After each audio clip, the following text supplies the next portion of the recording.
Dodge City and in the territory on West, there's just one way to handle the killers and the spoilers, and that's with a U.S. Marshal and the smell of Gunsmoke.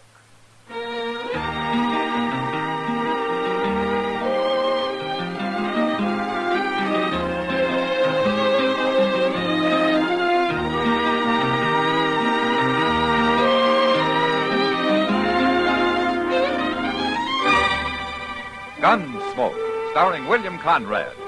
The transcribed story of the violence that moved west with young America. And the story of a man who moved with it. I'm that man, Matt Dillon, United States Marshal. The first man they look for and the last they want to meet. It's a chancy job, and it makes a man watchful and a little lonely.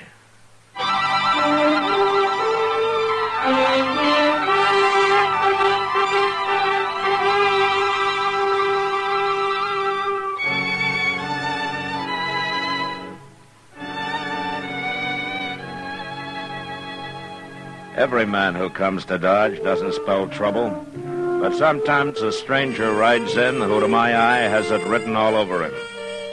This one I first noticed walking slowly up and down the plaza, taking every detail in of the buildings, of the crowd, of the street. You might have thought he was figuring to buy the place. But after 2 days of his walking and sitting and watching, I decided that maybe that wasn't exactly what he had in mind.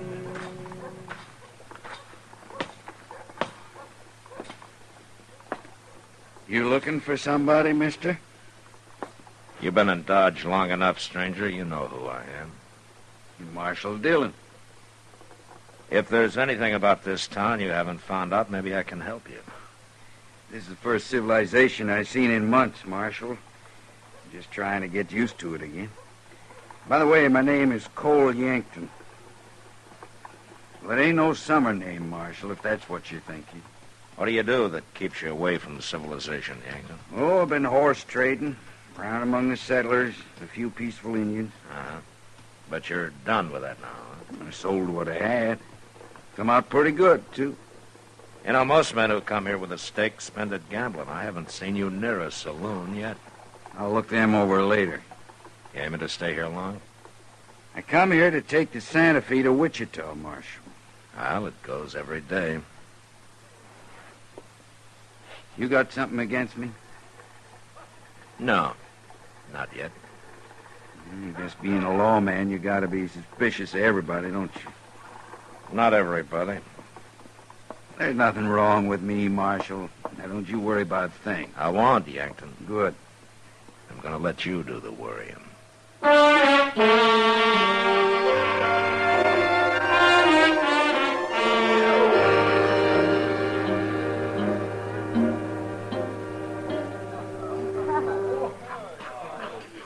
Matt, I figure this saloon's about to go broke. Oh, why's that, Kitty? Well, they've almost stopped the water and the whiskey. Oh? I swear they're pouring it at least half and half these days. Kitty, Sam's got to make it last, you know? 1 barrel for the whole winter? Well, the less people drink, the less trouble they make for me. Ah, that's being selfish. Oh. Huh? I wondered how long he'd hold out. What? Who are you talking about? The man at the door over there. He's been in town 2 days, and this is the first time I know he's come into a saloon. Kitty, what's the matter? Nothing, Matt. Nothing. Oh, you're staring at him like he was a ghost or something. A ghost. Well, what is it, Kitty? Do you know him? Cole Yankton. Well, who is he? Well, what do you know about him? He's coming over here. Excuse me, Matt. No, wait a minute, Kitty. What?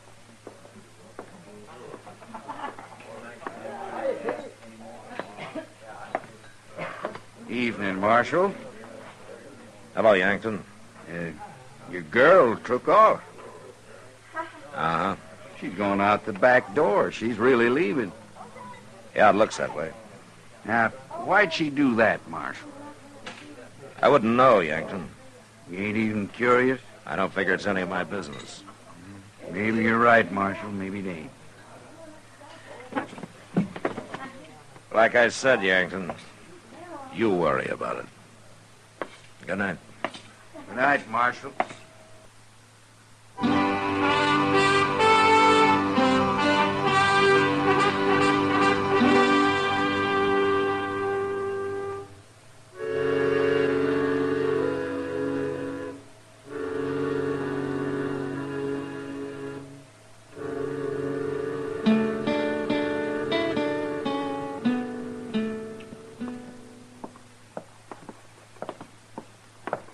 Look at him, Chester. Sitting there half asleep in the sun, and crime is being committed all over town. Widows are being robbed, old men are getting their throats cut, little children are being sold into slavery. And there sits the law, sucking on a straw while he digests his dinner. My golly, Doc, he don't look none too lively. If I had a gun, I'd shoot his heels off. I'll lend you mine. Why don't you two sit down and quit bragging? Huh? Yeah. We better do it too, Chester. It'll make him look less conspicuous. You know, this is one part of my job I take pleasure in, Doc. You know something? I wouldn't hire either one of you to drive a tent peg in quicksand. Don't answer him, Chester. That's his bad conscience talking. Doc, did you ever hear of a man doing a little thinking once in a while? Always thinking. And what would you be thinking so hard about, Marshal? Well, I tell you, Doc. Cole Yankton over there. Oh? That's him standing right across the street. Where? Oh, yes. Yes, I know. I saw him this morning. This morning? Where? In the plaza. He was asking where he could find Kitty. Said he wanted to talk to her. Well, Now, that's all right, Chester. Why shouldn't he be talking to Kitty? well, no reason, I guess. You don't fool me, Mad Dillon. You're wondering why as much as everybody else. Kitty knows lots of people, Doc. Oh, yes. People like Cole Yankton, outlaws. Look, there's Miss Kitty. So she's going to run right into him. You stopped her. I guess he's going to get to talk to her, all right. But he isn't, Chester. He's just kind of smiling at her. Well, that sure didn't last long. Where's he going now? He's taking his horse. Looks like he's leaving town, Matt. Yonder he goes. Well, that's good riddance. You can forget about him, Matt. Yeah, maybe. Why don't you ask Miss Kitty about him, Mr. Dillon? You said you was having supper with her tonight, didn't you? Yeah, that's right, Chester. I'm having supper with her.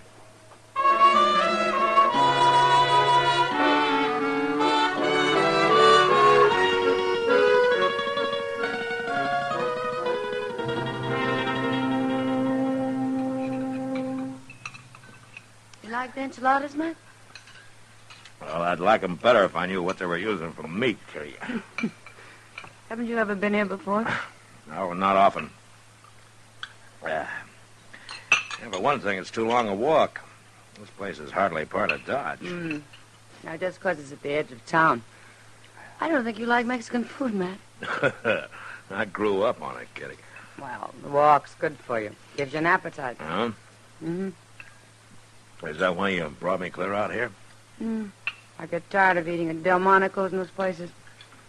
Change is good for you once in a while. Yeah, sure, it's good for you. As long as it's for the better. There's nothing wrong with this food. I think it's delicious. Uh-huh. Have you tried this coffee? Wasn't talking about the coffee. Well, you take cornmeal and molasses and you fry it together till it turns to powder. Then you boil that with water and you got coffee. Is that how they make it? That's how they make it here. Well, I like it. Well, you don't have to, you know. It's not going to cost me much. Then you ought to be grateful I made us come here. Oh, I am, Kitty. I sure am. Matt, Yeah. you haven't asked me about Cole Yankton. No, I haven't, Kitty. Why should I? Mr. Dillon, I swear I thought I'd never find you. What are you doing way out here? Is something wrong, Chester? Only the bank got held up. 3 men, they took over $10,000. When? A while ago, I've been looking everywhere for you. Was anybody hurt, Chester? There was a few shots fired, but nobody got hit, I know of. Well, any idea who it was? Yes, sir. One of them, anyway. Well, who? Cole Yankton? Matt, We'll talk about it later, I Kitty. brought your horse, Mr. Dillon, and we better get going or we won't never find him.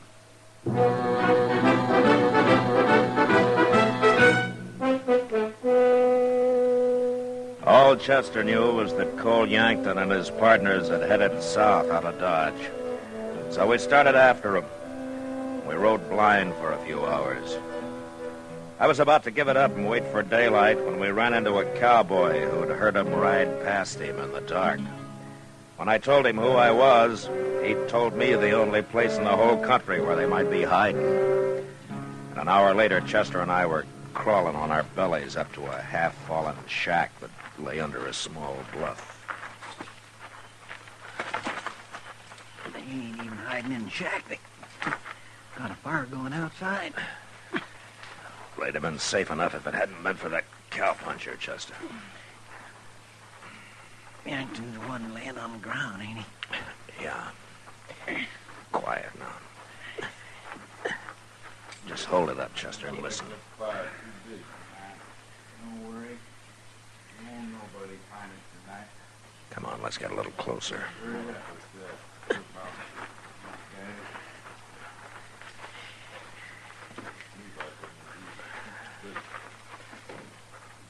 There's only two of them, Mr. Dillon. Yeah. The other one's probably in the shack. Listen. How are they gonna find it? Ain't bloodhound. Well, they don't like it, I tell you. Another thing, Yankton. What were them men doing in the bank? It was always empty at that hour. Can't find out everything in 2 days, can I? No, I guess not. I still give you credit for one thing, Yankton. At least that tin-horn marshal never showed up. Don't give me credit for Why, he means So kid, hard Mr. to know Dillon. about. He means she was in on it. That gal help you out? What's her name? it. Name's Kitty, and I don't want to talk about it. Hey, you talked about enough what we got to die. Look, the marshal was out of the way, wasn't he? That's what I said. And that's all you need to know. Now leave Kitty out of this. You're awful touchy about it, ain't you, Yankton? You shut up, or I'll put a Chester. bullet in you. Yes, sir. There You now, watch for the Brown. man in the shack. I'm going to move in on these two. Are you ready? I'm ready. I will. All right, you men are covered. Get your hands up. Shoot him.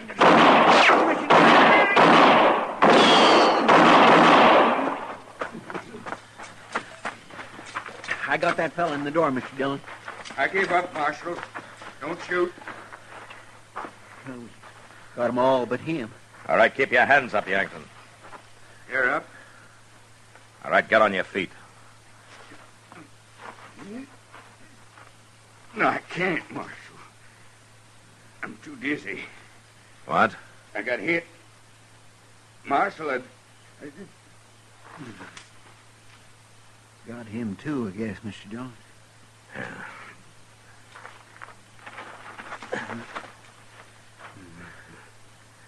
Yankton? He's bleeding all right, Chester, but he's not dead. Say, looks like an old cart of some kind over there, Mr. Dillon. If it ain't busted, maybe we can hitch it up and carry him back to Dodge. Yeah. Well, let's find that money first, then we'll try it. All right. Mr. Dillon, Yeah. What, Chester? it's kind of bad about Miss Kitty, ain't it?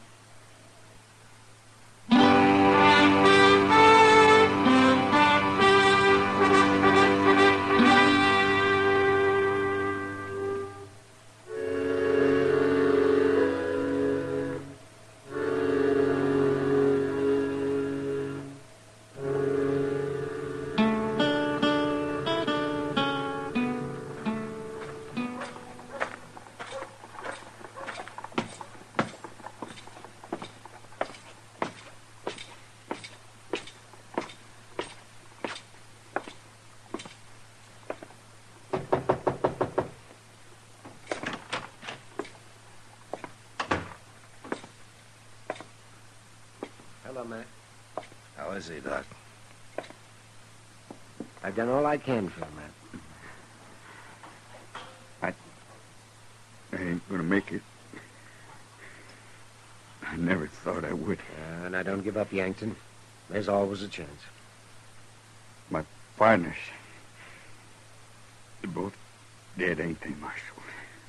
We buried him before we brought you in, Yankton. Come in. Oh, well, Kitty. I had to come. I heard he was here. Hello, Kitty. You got a bullet in me, Kitty. I know. Out on the street there yesterday, I had it in mind to ask you something, but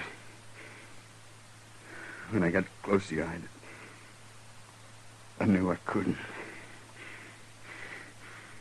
And I'm glad, because things didn't work out so good. No. I'm sorry, Cole. I'm real sorry. Thank you for coming, Kitty.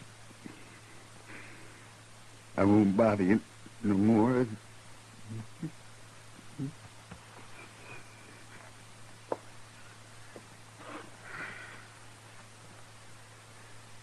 He's dead. Here, I'll cover him up. Matt, No, Kitty. You don't have to explain anything. yes, I do. I want you to hear, too, Doc. I'm listening. You both think I tried to help him, don't you? Well, it sure looks like you did, Kitty. No. And I guess I'd have to hear you say it before I'd believe it. I stand with Matt, Kitty. Thanks, Doc. Matt. I'll tell you what, let's forget about it, Kitty, huh? No. I want to tell you something about Cole Yankton. He's been in California for years. That's why you never heard of him. Well, I've heard of him. I know what he's been doing. I think he came here because he thought I'd help him. But then he did a nice thing, Matt. He didn't ask me to. He didn't make me say no. Well, then I guess he wasn't so bad after all, Kitty. Cole Yankton, New Orleans. I was just a girl. He was the first man I ever knew. The first grown man.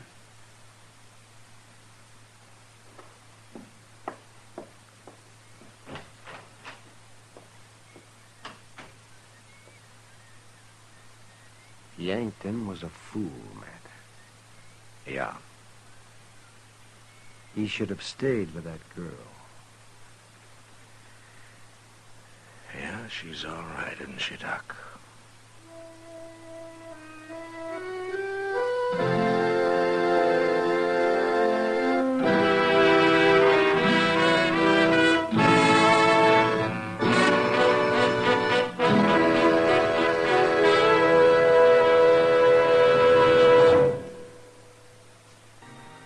Gunsmoke.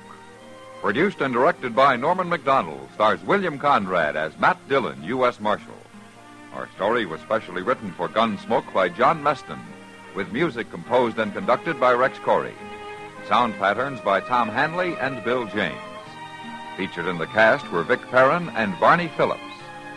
Harley Bear is Chester, Howard McNear is Doc, and Georgia Ellis is Kitty.